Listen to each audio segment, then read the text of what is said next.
Ellos consideraban sagradas las 8 horas de trabajo, no los íconos de las religiones, sino las 8 horas de trabajo.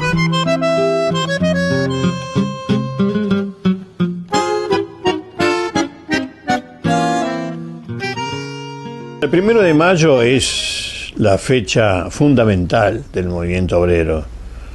Une a las clases trabajadoras de todo el mundo, a pesar de las diferencias de idioma, de las diferencias de industrialización, de las diferencias políticas, etcétera, etcétera, pero une a todos los trabajadores del mundo. Esa iniciación de la huelga por las sagradas 8 horas de trabajo.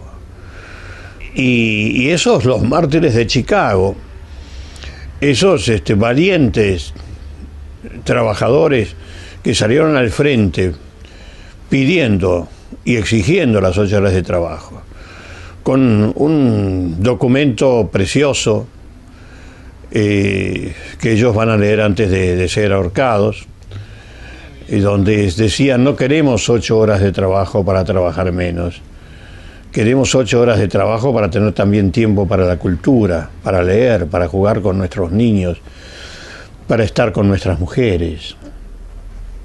Qué hermoso este documento. Y entonces se va a iniciar ahí la huelga que va a traspasar todas las fronteras del mundo. De ahí el significado de este 1 de mayo. Y esos 5 mártires de Chicago van a morir condenados a la horca por la justicia norteamericana, no ya por una dictadura o algún militar, no, por la justicia norteamericana, la justicia del sistema. 100 años después, justamente 100 años después, la justicia norteamericana pidió perdón diciendo que habían sido mal juzgados, un poquito tarde. Lo mismo van a hacer con esos 2 mártires del movimiento obrero, Sacco y Vanzetti, a los cuales se les va a acusar de algo que no habían cometido, se los condena a muerte. La justicia en la silla eléctrica, ya habían cambiado de método, ya no era la horca sino la silla eléctrica. Bueno, 40 años después, en 1967, la justicia norteamericana va a pedir perdón. Pero bueno, ya estaba hecho el crimen. Esto del 1 de mayo va a traspasar todas las fronteras y va a quedar. Y también esa clase trabajadora argentina que recién se iniciaba, que venía de diversos sectores, de diversos países del mundo, va a iniciar el recordatorio de ese 1 de mayo en 1890, el 1 de mayo de 1890, en el Prado Español, esa plaza que está allí en Leandro de Alem, y ahí cada orador va a hablar en su idioma. A pesar de la diferencia de idiomas, se juntaron todos para recordar a los mártires de Chicago y para dar el primer gran impulso hacia las 8 horas de trabajo. El diario La Nación, como siempre, burlón, conservador, va a describir el acto diciendo: no sabemos para qué hicieron el acto si cada uno habló su idioma y no se entendieron.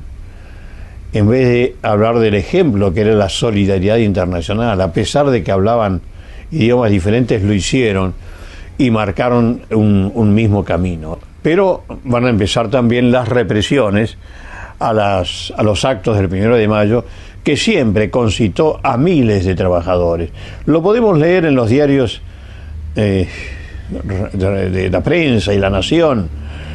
Por ejemplo, en el 1 de mayo de 1904, en tiempo de Roca, fueron 70.000 obreros, 70.000 obreros. Vamos a juntarlos ahora, 70.000 obreros. Para una ciudad de Buenos Aires que ni siquiera tenía medio millón de habitantes. Y se va a hacer en La Boca. Y ahí va a caer el primer mártir del movimiento obrero de un 1 de mayo, el marinero Juan Ocampo, de 18 años. Los obreros ahí fueron atacados por la policía. Los obreros toman sobre sus hombros el cadáver de Juan Ocampo, lo van a llevar al diario La Protesta, que era el diario anarquista, el diario de los trabajadores, y ahí lo van a velar. A la noche, Roca ordena asaltar el local de la protesta, va a entrar la policía, va a romper todo, destrozar toda la imprenta que había, y se va a llevar el cadáver de Juan Ocampo, que es el primer desaparecido de la historia argentina. Y va a seguir el movimiento de la lucha por las 8 horas de trabajo. El más notable, para saltar un poco los hechos, va a ser cuando se inicie la denominada Semana Trágica, ya en tiempos de un gobierno elegido por el pueblo, de Hipólito Yrigoyen, de los radicales. Y van a ser los metalúrgicos. Todavía los metalúrgicos en 1919 tenían un horario de 10 horas de trabajo.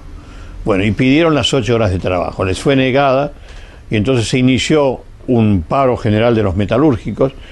Principalmente se va a enfocar allí en los establecimientos Bacena, en Nueva Pompeya, y van a ser reprimidos por la policía y van a caer 4 obreros metalúrgicos, y entonces al día siguiente va a ser el paro general en toda la ciudad. Y entonces vino la represión ordenada por Yrigoyen. Se da la orden a la policía que paren las demostraciones obreras. Y también lo peor de Yrigoyen es darle a la policía la orden de que deje colaborar a la Liga Patriótica Argentina, que era una organización de extrema derecha formada por los niños bien del Barrio Norte, que salieron a parar esa huelga porque, como decían ellos, si no iba a venir la revolución de los bolcheviques a la República Argentina.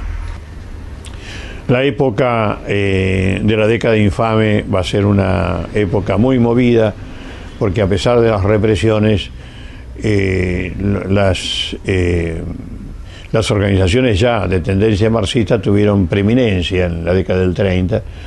Está la famosa huelga de los obreros de la construcción, una famosa huelga de los años 30, y también el eco de los 1 de mayo, que siempre fue realmente muy concurrido. Hasta que ese día, que siempre era el Día de los Trabajadores, pasó a llamarse la Fiesta del Trabajo, ¿no?, que fue con el peronismo. El fin del movimiento auténticamente obrero, porque ya los 1 de mayo pasaron a ser organizados desde arriba, y se acabó con aquella tradición.